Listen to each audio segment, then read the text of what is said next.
OK, bonjour à tous ceux qui sont à la maison. Donc, je vais commencer. Peut-être, j'aimerais ça faire une activité avant de commencer avec les gens ici. Peut-être lever la main ceux qui étaient là quand on a partagé ensemble sur la prière. Juste pour me donner une idée de qui était là. OK. OK. C'est bon. Donc, c'est à peu près 30%, je dirais. Donc, ça vaut la peine de revenir sur des sujets qu'on a parlé. Ça, c'est une des difficultés, moi, que je trouve personnellement quand c'est pas un partage, c'est que je ne sais pas où est chaque personne dans sa vie. Le Saint-Esprit peut diriger mes paroles, mais ce qui est le plus efficace, c'est de rencontrer chaque personne personnellement. Ça, c'est ce que j'ai beaucoup à cœur. Mais quand il y a une grande rencontre, là, je me dis, j'ai peut-être pas répondu à telle personne ou à telle personne, puis je me pose des questions. C'est pour ça que je voulais voir ce matin là, qui avait reçu les enseignements qu'on avait partagés ensemble. Puis pour revenir dans le fond sur ce qu'on a fait et ce qu'on avait partagé, dans le fond, c'était un atelier sur la prière qui était constitué de 4 questions. La première question, c'était « Qu'est-ce que la prière? » Puis là, on s'est séparés en 4 groupes, et même les enfants sont venus, c'était au moment de l'épluchette. Puis on a répondu ensemble à ces questions-là, et ça a été très bénissant. Moi, j'ai ressorti béni de voir comment chaque chrétien avait quelque chose à amener sur le sujet de la prière, et comment Dieu avait déjà fait une œuvre dans votre vie. Et j'espère que ceux qui n'étaient pas là, c'est la même chose. Maintenant, vous pouvez vous questionner à savoir qu'est-ce que la prière. Ensuite, vous pouvez réfléchir à quelle est la place de la prière dans votre vie. Parce que la parole, c'est pas juste une parole pour les autres, c'est une parole pour nous. Donc, il faut mon père en a parlé là, dans son enseignement sur l'étude de la Bible. Dans le fond, il faut se regarder en premier. Puis la prière, il faut regarder qu'est-ce que la prière pour moi?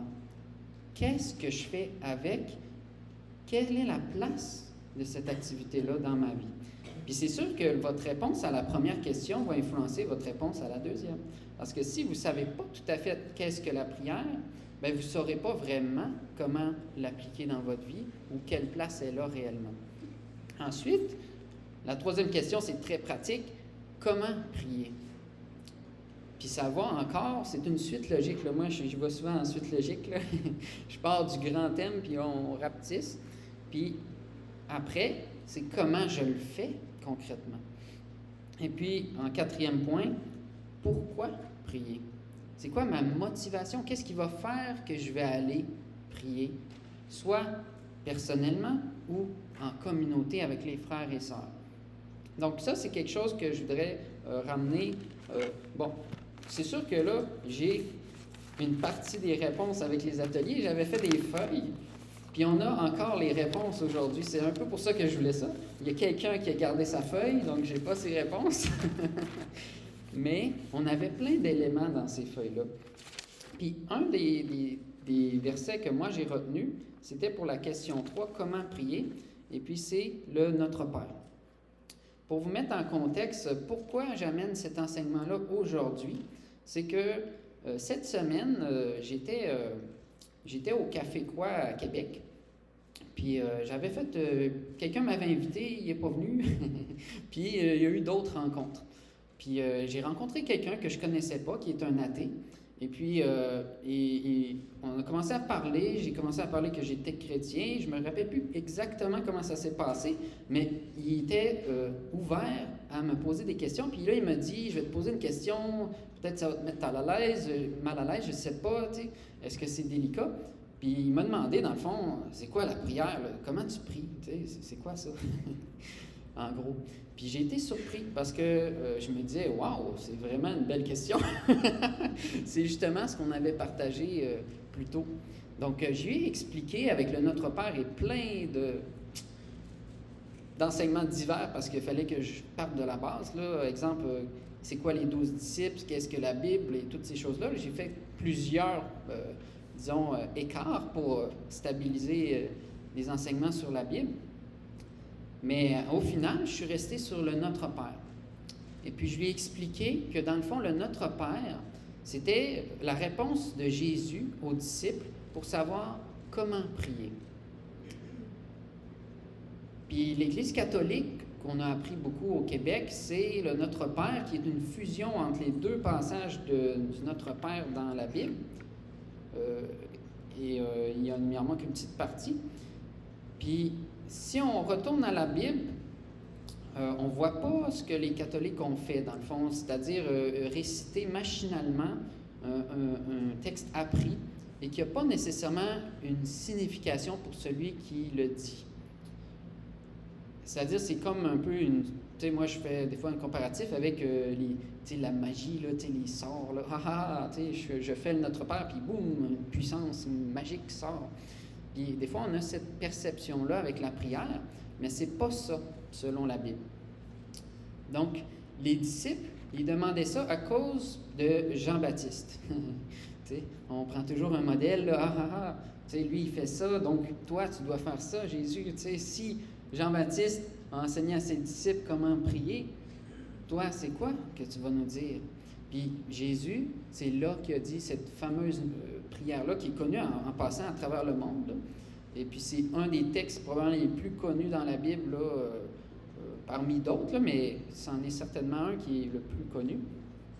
Puis à cause que c'est très connu, malheureusement, on ne s'y attarde pas assez. Donc, c'est ça que je voulais dire. Je vais continuer mon histoire là, parce que je n'avais pas fini. C'est ça. Donc, j'ai continué et voilà. Il a été très content et puis il a dit, j'aimerais ça te reparler parce qu'il y a plein de choses qui sont intéressantes que je voudrais qu'on parle ensemble. Fait que ça, c'est une grande bénédiction que j'ai eue cette semaine. Jeudi, donc ça c'était mardi. Jeudi, j'ai une autre aventure au Café Quoi.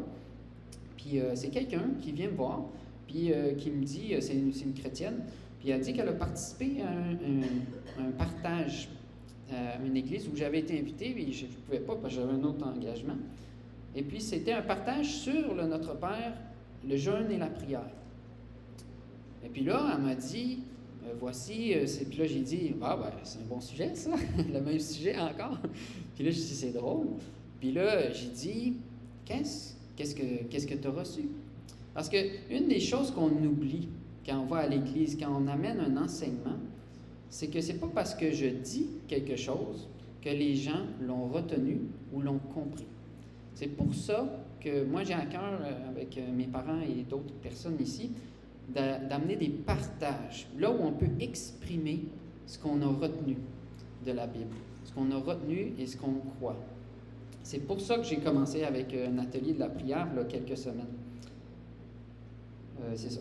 Puis j'ai remarqué que malheureusement, ou heureusement parce que j'étais là, j'ai pu corriger le tir. Parce que ce qu'elle avait reçu, c'était pas tout à fait probablement ce que le monsieur voulait amener.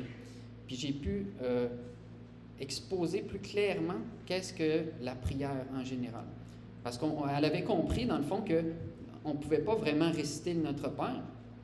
C'était juste un modèle. Mais il faut comprendre que quand Jésus parle, c'est aussi littéral, là. Il a fait une prière. Donc, c'est une prière qui est dans la Bible et qu'on peut réciter. Le problème, c'est pas de le réciter. Le problème, c'est de ne pas comprendre ce qu'on récite et de ne pas y mettre notre cœur. Puis aussi de ne pas comprendre que oui, Jésus avait quelque chose de plus grand en tête. C'était un modèle sur lequel baser toute autre prière en communauté. Parce qu'il faut comprendre que dans le passage de Matthieu 6, si on peut tourner ensemble, on va y aller. Matthieu 6, j'ai pris les notes, là. Matthieu 6, verset...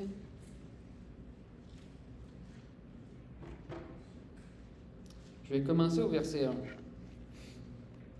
Si tout le monde est rendu. C'est bon? Ou en fait, ouais, ok. Est-ce qu'il y a quelqu'un qui voudrait lire, en fait? Oui? À part... Oui.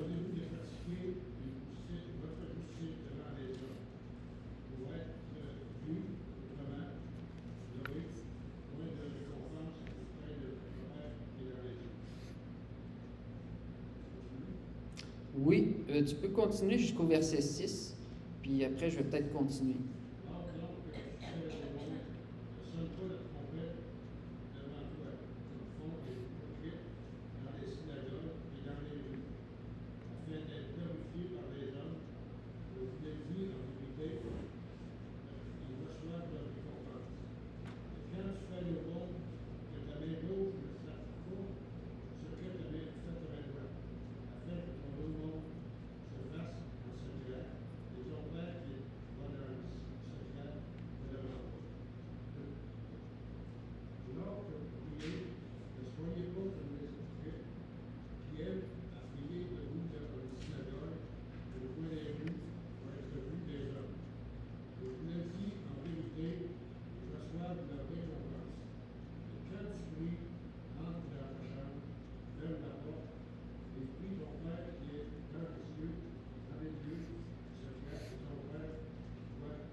Amen.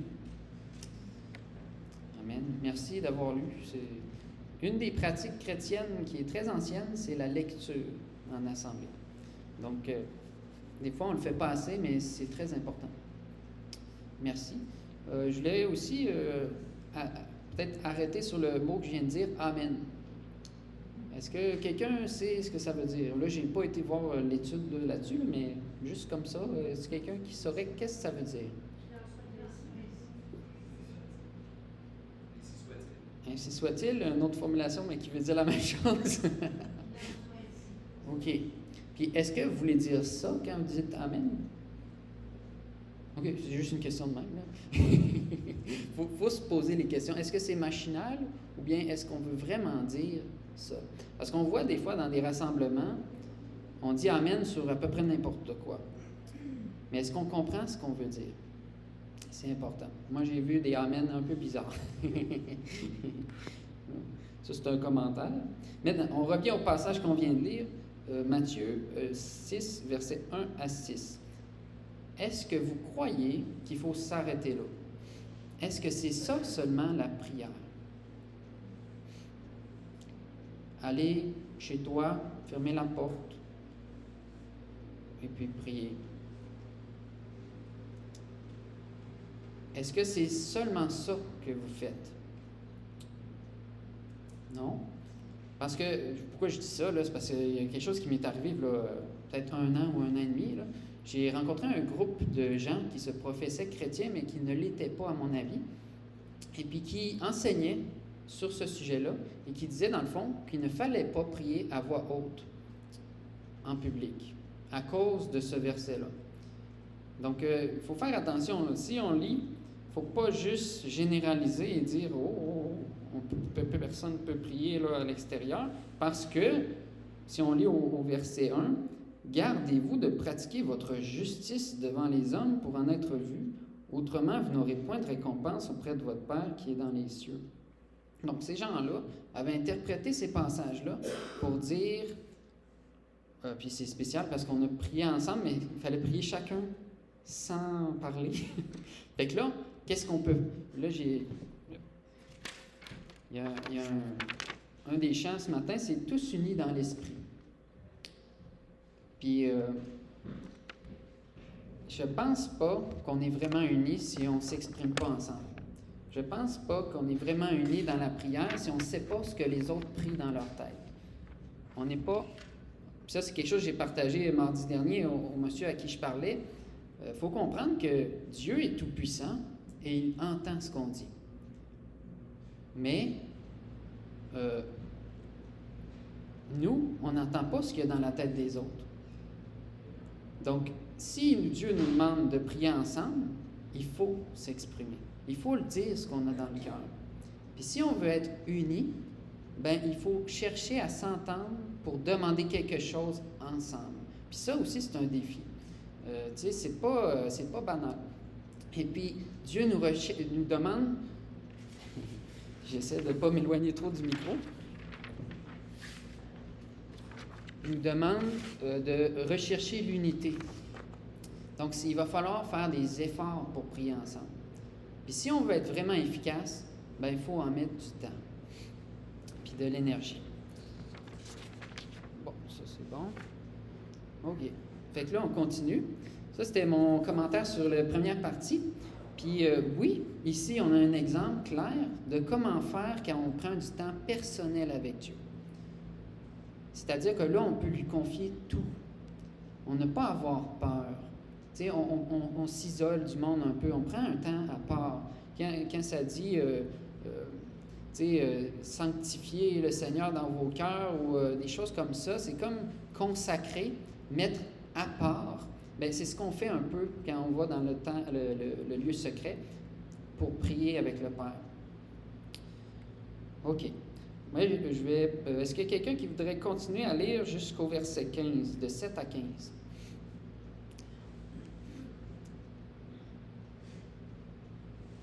Oui, là-bas.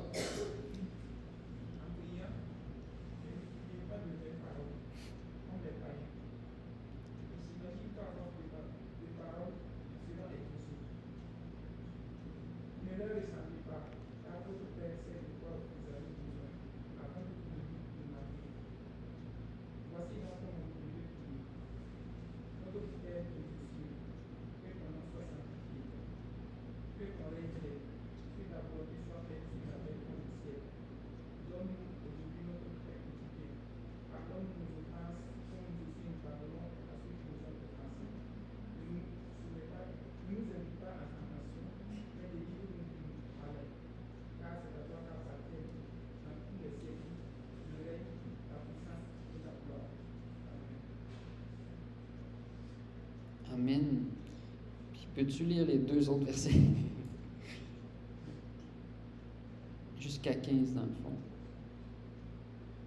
Si vous pardonnez aux hommes leurs offenses, votre Père céleste vous pardonnera aussi. Mais si vous ne pardonnez pas aux hommes, votre Père ne vous pardonnera pas non plus vos offenses.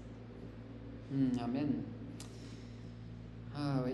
Puis on voit ici le Amen, hein? On voit le Amen. Donc probablement que ça vient de là, la pratique là, très commune là, parmi. Mais c'était présent aussi à l'époque là, des Juifs. Là. Bon. Fait que là, je trouve ça, moi, très intéressant, juste lire Matthieu 6. Parce que c'est comme si ça répond à plein d'erreurs historiques, plein d'erreurs doctrinales sur la prière. Ici, au verset 7, on voit clairement ce que j'ai parlé tout à l'heure. En priant, ne multipliez pas de vaines paroles, comme les païens qui s'imaginent qu'à force de paroles, ils seront exaucés. C'est comme des imprécations, comme des sorts, ou des... C'est comme, j'ai la formule magique, voilà, ça va s'accomplir. Il ne faut pas multiplier des paroles en vain. Donc, quand on parle en vain, là, il peut y avoir plein de raisons, là, je pense à plein de contextes, il ne faut pas que j'aille trop loin dans ma tête, là. Mais c'est que est-ce que vos paroles sont pertinentes? Y ont-ils une utilité? Y a-t-il une raison derrière? Ou bien vous le faites machinalement comme une œuvre humaine, comme une tradition humaine, pour paraître bien devant les hommes, par exemple? Parce qu'on l'a vu tout à l'heure qu'il ne faut pas faire ça pour être vu des hommes nécessairement. C'est ça. Donc ici, au verset 7, on voit qu'il ne faut pas pratiquer la prière que Jésus nous a enseignée de façon vaine et sans consistance. Donc là, ça nous dit après, verset 8, « Ne leur ressemblez pas, car votre Père sait de quoi vous avez besoin avant que vous le lui demandiez. » Donc il le sait. Voici donc comment vous devez prier. Puis là, cette semaine, pourquoi, dans le fond, je donne ces exemples-là? Là, je n'ai pas très bien structuré mon partage, là, mais c'est que je voulais vous faire réaliser que le Saint-Esprit fait une œuvre au Québec. Cette semaine, je suis convaincu, personnellement, que le Saint-Esprit amenait les chrétiens à prier. Il amenait un enseignement sur la prière. Puis, tu sais, je peux vous partager un autre exemple. Là. Il y a quelques semaines, je suis allé à une assemblée d'un ami qui s'appelle Romuald Dachadé. Puis, c'est un frère, un bon ami. Et puis, à son assemblée, ils ont commencé un jeûne de 40 jours de jeûne et prière. Donc, c'est assez intense, là. Je pense On n'est peut-être pas prêts à ça, nous, là, mais, mais ils prennent la soirée jusque dans la nuit et puis ils prient ensemble. C'est libre, là, tu peux arriver quand tu veux, puis c'est selon les jours que tu es disponible. Mais les gens aussi peuvent prendre des temps de jeûne. Et puis, présentement, il y a des chrétiens qui jeûnent et qui prient pour le Québec, pour le monde. Est-ce que vous pensez à ça des fois? Puis c'est nos frères et sœurs, c'est la même Église. Et puis le Saint-Esprit nous amène à prier ensemble. Donc, il faut que je sois alerte. Est-ce qu'il y a des appels dans le monde à prier ensemble? Est-ce qu'il y a des causes communes qu'on devrait intercéder? Ce matin, mon père a amené le sujet d'Israël. Et on voit dans la Bible que prier pour Israël, c'est une bénédiction. Se soucier du peuple choisi, c'est dans la Bible. On n'a aucune raison de ne pas prier pour Israël. En fait, pour tous les pays, mais quand il y a une crise, on devrait s'allier aux autres chrétiens pour intercéder. Donc, les nouvelles, c'est une source de sujets de prière, mais quand l'Esprit suscite une vague, disons, d'enseignement, ben, je crois qu'il faut être sensible à ça. Puis il y a plusieurs fois dans ma vie où j'ai vu ça dans les églises, en visitant plusieurs églises, je voyais une sorte de vague. Des fois, c'était vers les jeunes adultes. Dieu voulait qu'on fasse quelque chose envers les jeunes adultes. Des fois, c'était envers la lecture de la Bible. Mais on ne le remarque pas, ces œuvres du Saint-Esprit-là, parce que souvent, on n'est pas connecté avec les autres assemblées. Puis ça, j'ai trouvé que c'était une chose très malheureuse.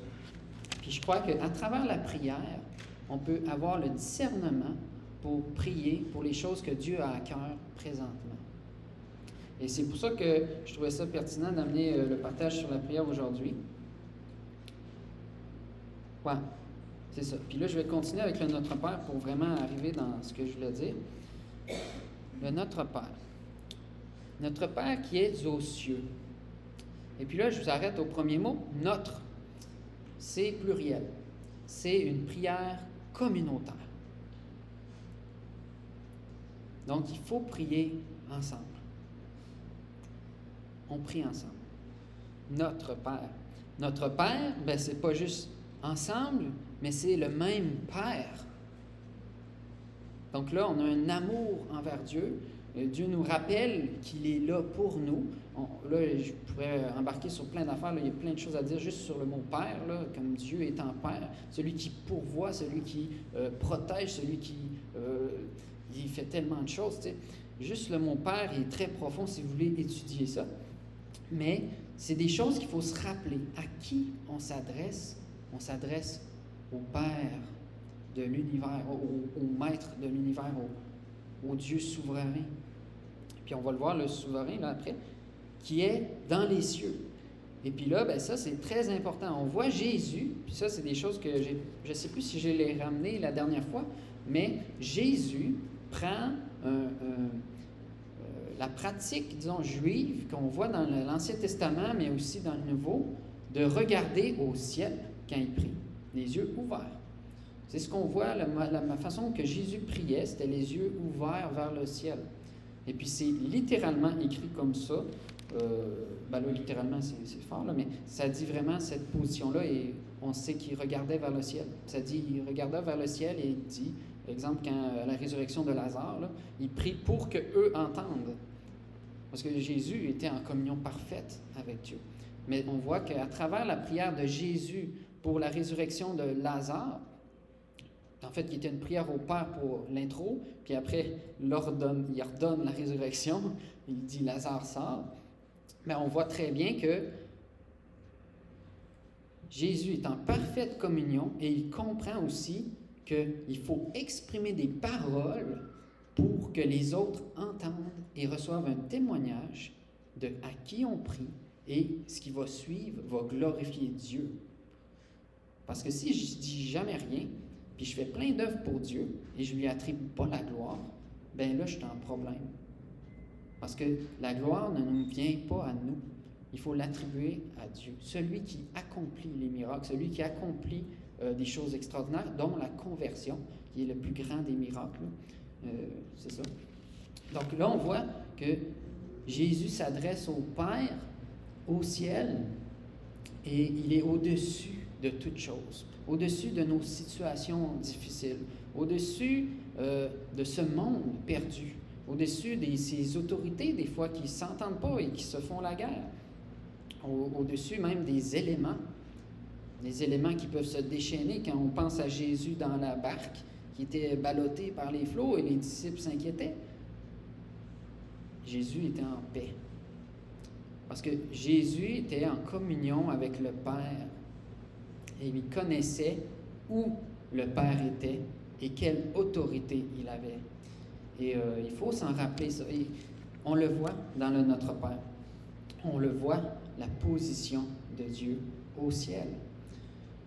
On va continuer la prière après. Que ton nom soit sanctifié. Bon, celui-là, il est plus difficile parce que je ne suis pas assez préparé. Là. Mais comme ce que je disais tout à l'heure, sanctifié, c'est-à-dire mis à part, consacré. Donc, il faut que son nom ne soit pas pris en vain aussi.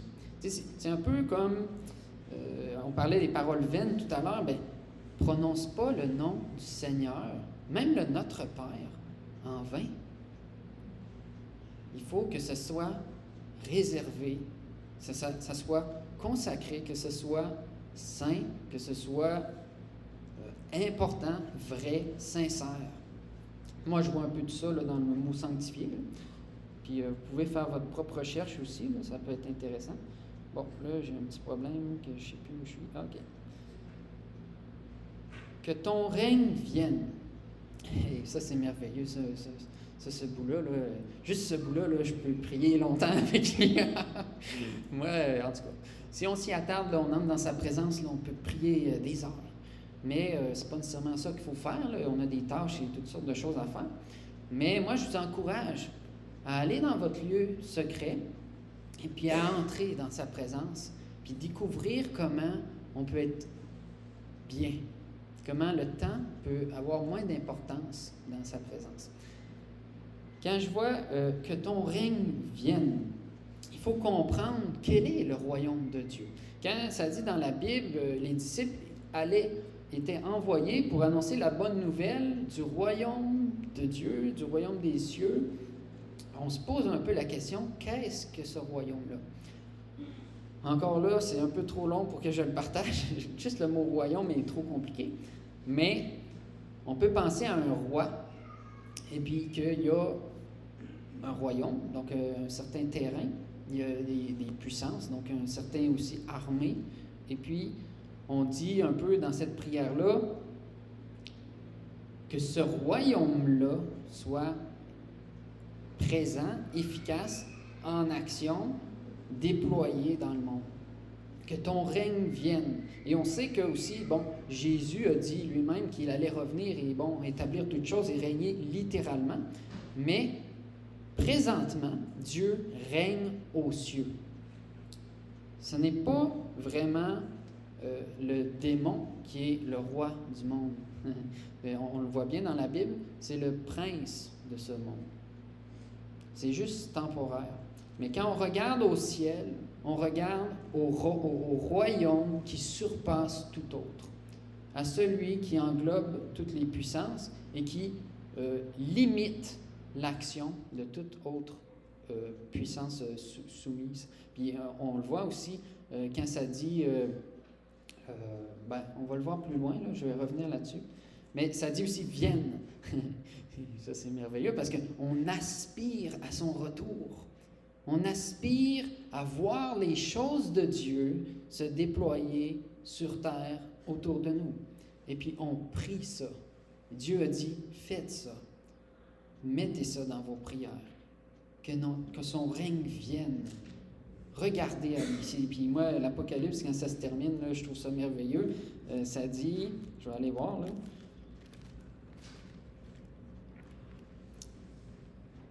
Celui qui atteste ces choses dit, oui, je viens bientôt. Amen. Viens, Seigneur Jésus.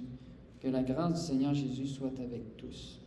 Et puis, c'est ça la fin de la Bible. Et puis, je crois que c'est très important la fin. Puis, on doit aspirer à cette conclusion-là, à cette complète réalisation de la parole de Dieu. que ta volonté soit faite sur la terre comme au ciel. Et puis là, on demande à Dieu que sa volonté soit faite. Mais qu'est-ce que ça veut dire demander que sa volonté soit faite? Si vous vous mettez là, dans une situation, là, vous pensez à une relation que vous avez ou à une sorte d'échange entre deux choses,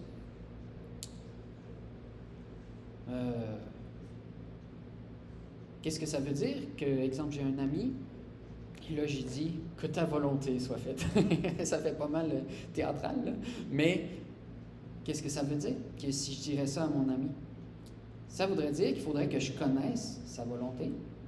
Puis ça voudrait aussi dire que j'acquiesce, je suis d'accord, et puis en plus, que je veux que ça soit fait. Donc là, il y a comme 3 étapes. Puis donc, juste dans ce mot-là, il faut... c'est comme si Jésus nous dit « Trouvez ma volonté. Cherchez ma volonté. » Un coup qu'on l'a trouvé, ou disons une partie, parce que on ne sait pas tout, bien, faut la retenir. Et puis là, on la reçoit. Parce que connaître la volonté, c'est différent de accepter la volonté. Donc, il faut accepter sa volonté, donc se soumettre au roi des rois, et puis après dire, puis là, c'est encore plus, là on s'engage, que ta volonté soit faite. Ça veut dire que là, je dis, Seigneur, je comprends ce que cette parole-là, exemple, bon, je ne sais pas ce que ça pourrait être, là, mais cet élément-là de la volonté de Dieu, je l'accepte dans mon cœur, et puis je lui redis, parce qu'il veut un échange, Dieu, et je lui dis, Seigneur, je le veux, moi aussi, que ta volonté soit faite. Et puis là, on est en communion. C'est comme ça qu'on grandit. Donc, on découvre sa volonté et puis on la met en pratique. Parce que si tu es sincère en disant ces paroles-là, bien nécessairement, tu vas marcher vers cette volonté-là. Et puis, ça s'applique au niveau de la prière. C'est-à-dire, Dieu désire, et on l'a vu dans l'atelier, là, je l'ai vu noté par quelques personnes, Dieu nous demande de prier. C'est sa volonté pour nous. Personnellement, dans le lieu secret et ensemble. Puis moi, j'ai une parole là, dans mon texte, là, malheureusement, je n'ai pas pris encore le temps de le trouver, là, mais j'avais trouvé une sorte de phrase belle là, à dire. Mais c'est ça, tu sais, la prière est centrale à tout dans la foi. C'est le départ de tout. Puis j'ai une citation, là, moi je ne vais peut-être pas y aller, là, mais en résumé, je disais un peu, une assemblée qui ne prie pas, c'est un groupe mondain. C'est même pas l'Église. Parce qu'une assemblée qui ne prie pas n'est pas en communion avec le Père. Elle se rassemble pour quoi? Pour qui? Donc elle n'est pas... On perd même notre raison d'être en tant que chrétien si on ne prie pas. Puis là, on voit aussi la volonté, c'était non seulement sur la terre, mais au ciel. C'est-à-dire que au ciel, sa volonté est faite, c'est sûr. C'est-à-dire que, bon, c'est là son royaume clair, là. Mais sur terre, des fois, on a de la misère à le voir, puis c'est comme si la prière nous disait plus, prenez exemple sur le ciel, et comme au ciel, c'est très concret, comme ça que Dieu dirige très clairement, là, bien, sur terre, là où on ne le voit pas très clairement des fois, on aspire à cette même volonté sur terre. Donc ça, c'est pour finaliser sur cette part-là. Après, on voit le point. Moi, j'ai séparé en points, là, ça c'est le point 4. Donne-nous aujourd'hui notre pain quotidien. ça donne faim, hein? Il commence à être tard. Il est quelle heure, là? 11h38.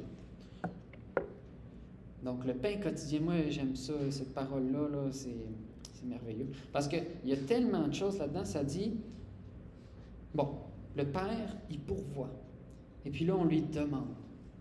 Donc là, on fait un autre acte de se pencher vers lui, se tourner vers lui. Puis là, c'est même pas je vais te payer quelque chose pour le pain.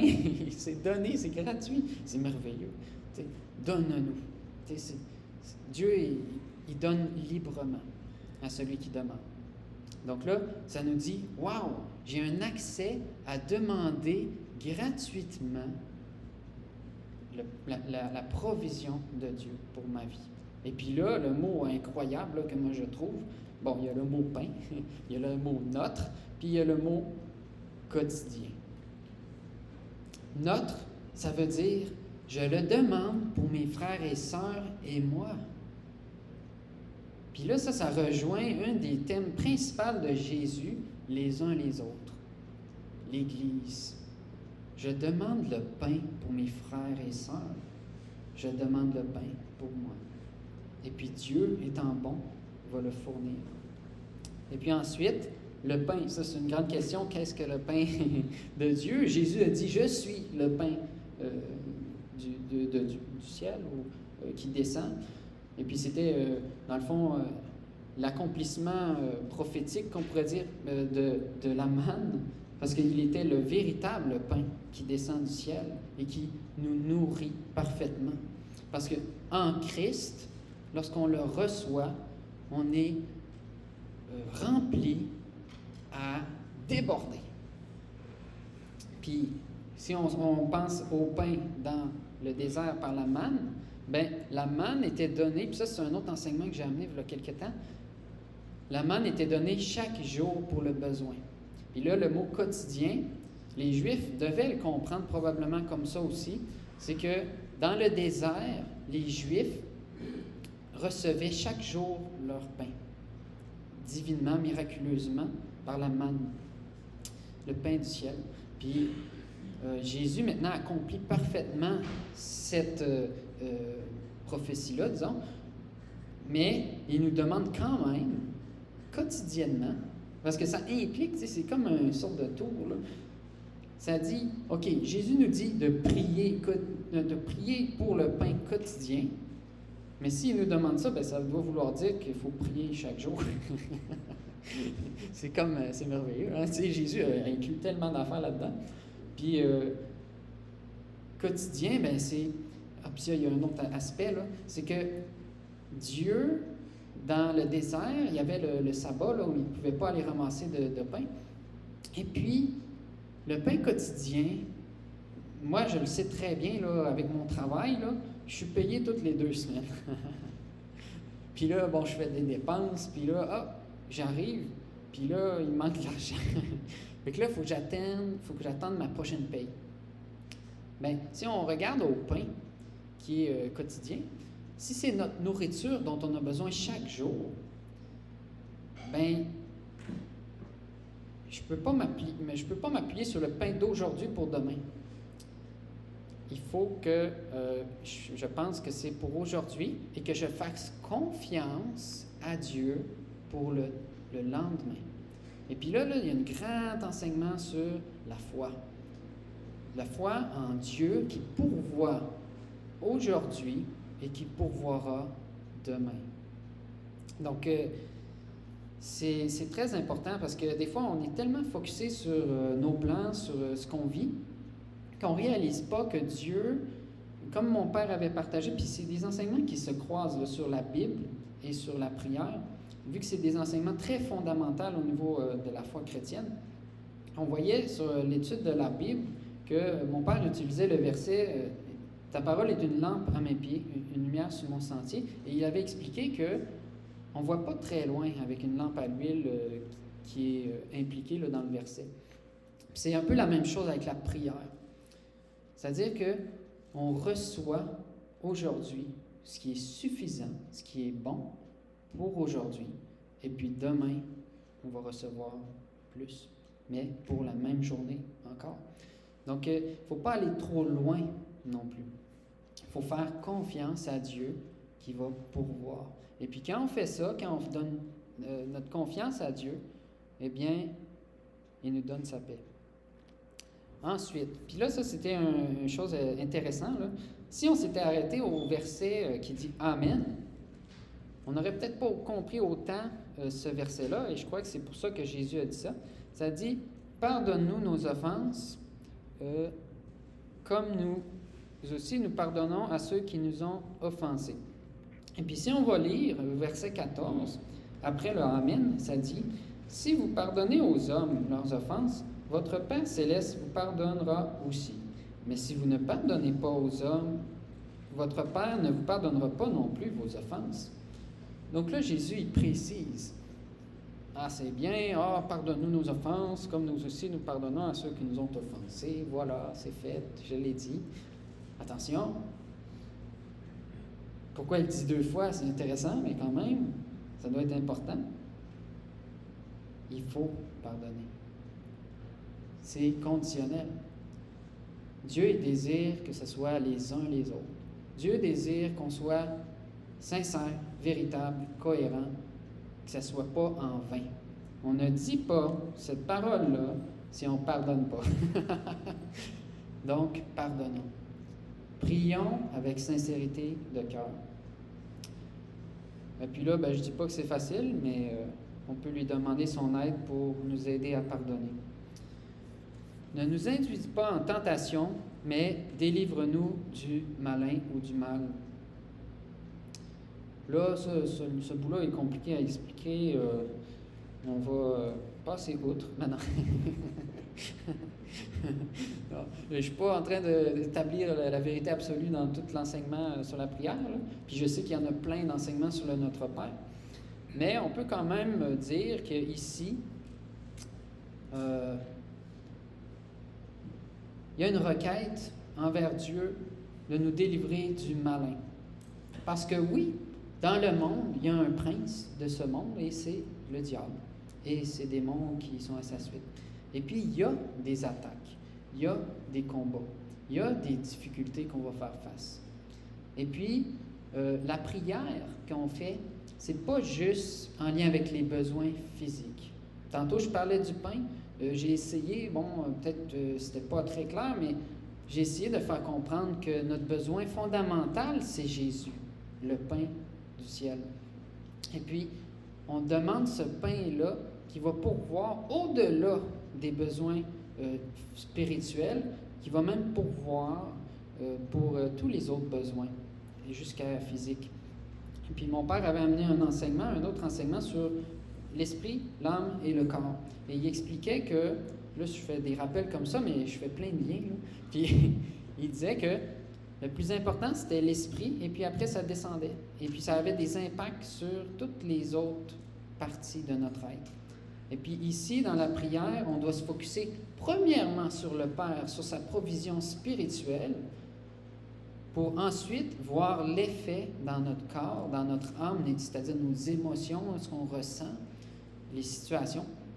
Donc, quand on regarde vers le Père, et moi, c'est ce que j'ai dit souvent en évangélisant, en partageant l'Évangile, je dis aux gens, une des grandes bénédictions d'être chrétien, c'est que n'importe quand, n'importe où, n'importe quel... puis ça, j'ai dit n'importe quand, donc à n'importe quel moment, dans n'importe quelle situation, j'ai accès au Père de gloire. J'ai toute autorité par Jésus-Christ. J'ai accès à tout son grenier de provision. Si je lui demande, s'il veut bien, dans sa volonté, là, bien sûr, il faut que ça soit dans sa volonté, avoir accès à toutes ses ressources. Et puis, quand tu t'appuies sur le Dieu de gloire, celui qui est, et là on pourrait parler de Dieu longtemps, parce que, la Bible parle principalement de Dieu, on verrait qu'il est le roc inébranlable. Il est la fondation de toute œuvre, de toute vie, de toute chose qui peut demeurer éternellement. Si je place ma confiance, je prie à Dieu, je ne serai jamais déçu. Si je le fais, bien sûr, de la bonne façon. C'est-à-dire, si je le fais ouvertement, parce que Dieu a dit qu'il allait pourvoir, qu'il allait répondre, qu'il est vivant, qu'il est réel, qu'il nous aime. Donc, toutes ces choses-là que Dieu nous a dit qu'il est, il les concrétise si on va à lui. Et il va déverser sa bénédiction sur vous. Il va intervenir dans vos situations de difficulté. Où il va l'intervenir de toutes sortes de manières. Il peut envoyer des gens, il peut envoyer des anges, il peut changer les circonstances complètement pour aucune raison autre que sa divinité. Donc, Dieu est tout-puissant, et puis, il n'est pas comme les hommes. C'est une autre chose que je dis souvent, puis il faut le comprendre quand on prie. Je ne suis pas en train de prier à mon ami. Là. J'ai dit, « Hey, mon ami, là, pourrais-tu venir là, en fin de semaine? J'aurais besoin. » Ah, il me dit, j'ai d'autres choses à faire. Je suis bien occupé là, ces temps-ci. Je peux pas. Dieu, il n'est pas comme ça. Dieu est tout-puissant. Dieu, il dit, tu as besoin, je suis là en tout temps. Tu veux faire ma volonté? Aucune puissance ne vous résistera. Aucune muraille, aucune forteresse, aucun conflit humain ne pourra vous arrêter. Même pas les gouvernements, même pas l'armée, même pas les animaux sauvages ou même pas les lois de la physique. C'est encore plus fou là, parce que là, on entre dans un domaine incroyable des miracles. Dieu dit et ça s'accomplit. Dieu est tout-puissant. Pourquoi je mets autant d'emphase? J'essaie de vous amener dans cette attitude-là, dans cette optique-là de à qui est-ce qu'on parle et qu'est-ce qu'on va chercher dans la prière et qu'est-ce qu'on reçoit gratuitement de lui. Puis là, on a aussi l'aspect, je n'ai pas encore parlé, ne nous induis pas en tentation. Et là, c'est un peu compliqué si on veut parler de ce sujet-là, c'est pour ça que je disais ça tantôt. Bon, ça dit dans la Bible que Dieu ne tente personne. Et là, pourquoi tu dirais ne nous induis pas en tentation si Dieu tente personne? Ben, c'est une bonne question, vous pouvez faire votre recherche. Mais essentiellement, moi, ce que je comprends là-dedans, c'est que ça dit, peut-être que dans d'autres versions, c'est plus clair, là j'en ai pas d'autres, là, mais je pense, là, c'est ça, c'est dans le fond, je me rappelle plus comment l'expliquer, là, mais ne nous soumets pas. Ouais, c'est ça, c'est l'autre verset qui peut être dit dans une autre version. Mais autrement dit, ça dit protège-nous. C'est ça que je comprends en gros. Ça dit protège-nous, puis délivre-nous. Ne nous induis pas, c'est un peu plus comme qu'on ne soit pas dirigé vers ou qu'on ne soit pas induit. Donc, ça voudrait dire qu'on serait influencé, séduit. Mais parce qu'on sait que le diable, après, qu'on parle après, est un séducteur.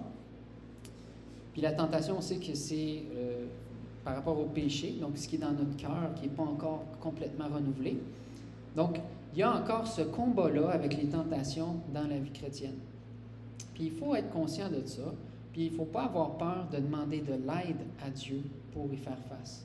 Et puis dans le Notre Père, c'est là. Seigneur, j'ai encore des tentations. Seigneur, je suis encore des fois séduit par certaines choses.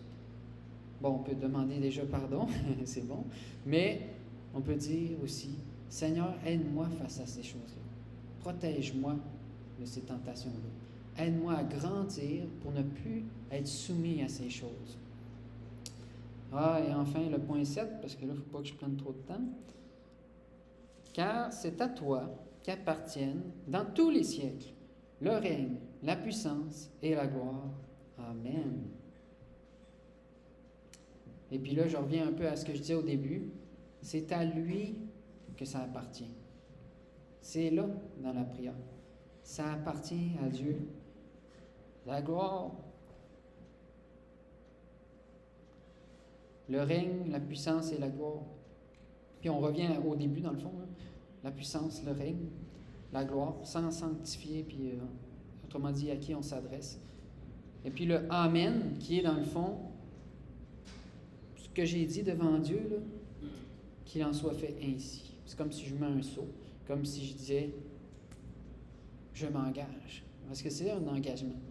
J'y mets mon cœur, je mets mon Amen.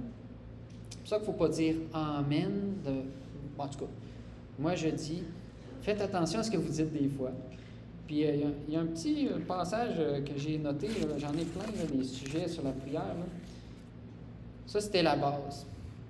Mais il y a une chose, je vais vous dire, qui est intéressante, là, que Dieu vous bénisse. On l'entend souvent dans les milieux chrétiens, mais savez-vous que c'est dans la Bible aussi de bénir les gens? Puis, est-ce que vous savez qu'est-ce que ça veut dire, bénir quelqu'un? Ou de demander que Dieu le bénisse? Ça, c'est tout un autre enseignement, mais je voudrais juste dire, j'ai pas le verset. J'ai pas noté le verset. Ouais, ça sera pour une autre fois. Mais il y a la prière aaronique là, qu'on appelle, là, puis que j'avais ciblée. J'ai juste pas mis la référence. Puis c'était spécial parce que dans ce passage-là, c'était une directive que Dieu donnait aux sacrificateurs de mettre le nom de Dieu sur les enfants d'Israël, de bénir. C'est très spécial. Là, peut-être qu'on va y aller plus en profondeur une autre fois, là, mais on est sacrificateur maintenant. On est une nation, un peuple de sacrificateurs. Et la même directive que Dieu avait donnée à ses sacrificateurs demeure, de bénir les autres enfants de Dieu. Maintenant, on voit que les enfants de Dieu sont tous ceux par la foi, comme la foi d'Abraham. Mais on voit aussi que tous les sacrificateurs aujourd'hui sont les croyants. Donc on a tous cet engagement-là, cet appel-là à bénir. Puis moi, ce que je disais des fois, là, je l'ai peut-être fait avec quelques-uns de vous, là, si je vous serre la main, je vous dis que Dieu vous bénisse. Bien, pendant un certain temps, puis je pense que je le fais encore, là, mais normalement, quand j'essaye là, de m'y mettre, là, quand je dis que Dieu te bénisse, c'est un engagement à la prière que je viens de faire. Puis j'essaie de faire ça. Ça veut dire que si je vous serre la main, puis je vous dis que Dieu vous bénisse, ça veut dire que je vais m'engager à prier pour vous, pour que Dieu vous bénisse. Ce n'est pas juste une parole en l'air. Ce que je dis, c'est important. Nos paroles peuvent être des engagements devant Dieu à faire sa volonté. C'est un peu ça que j'essaie d'amener à la fin, là. On s'engage les uns pour les autres. On s'engage dans le Notre Père à prier ensemble. On s'engage à chercher sa volonté pour cette assemblée et pour toutes les assemblées que Dieu a dans le monde. Donc, je pense que je vais arrêter là, c'est suffisant. J'aurais plein de témoignages à donner, mais finalement, j'ai skippé tout ça. Puis, j'ai été plus simple. Fait que, peut-être pour finir, on peut prier ensemble. Fait que je vais demander peut-être à certaines personnes, y a-t-il des personnes qui voudraient prier un petit peu? Je veux dire à voix haute, là, comme le Notre Père, c'est qu'on va s'exprimer, qu'il y ait des personnes, des volontaires, pour que je sache un peu pour comme quand arrêter. Là. Oui, Robert là-bas, y a-t-il d'autres volontaires?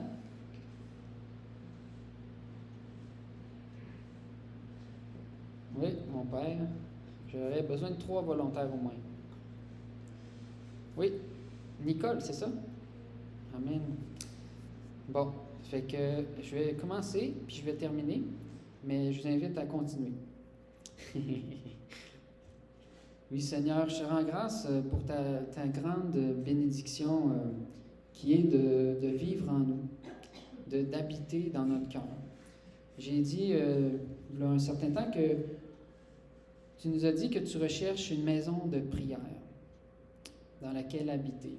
Seigneur, ta maison est une maison de louange, une maison où on peut communier librement, recevoir librement. Et Seigneur, je te prie que ces paroles puissent préserver dans notre cœur une volonté de te rechercher. Amen.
remerciement de passer nous autres, mais tu le fais par amour. Tu veux qu'on participe avec toi dans ton œuvre de guérison, dans ton œuvre de réconciliation avec le monde, Seigneur.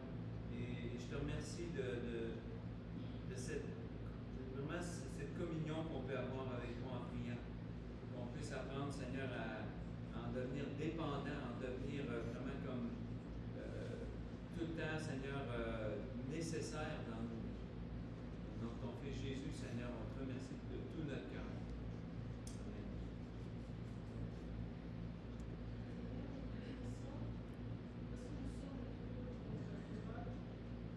Merci parce que c'est une grâce pour nous, Seigneur, de venir à toi. Nous ne méritons pas d'être ton Seigneur, mais c'est juste par ta force et par ton esprit, Seigneur, que nous pouvons recevoir cette parole. Écouter cette parole est pour nous un privilège, Seigneur. Nous prenons avec notre reconnaissance nos cœurs devant ton trône, Seigneur, pour que ce que nous entendons de toi, Seigneur, vienne vivre en nous. Nous voulons, Seigneur, que cette assemblée éternelle soit pour toi une prière. Nous voulons que nos vies deviennent des prières, Seigneur.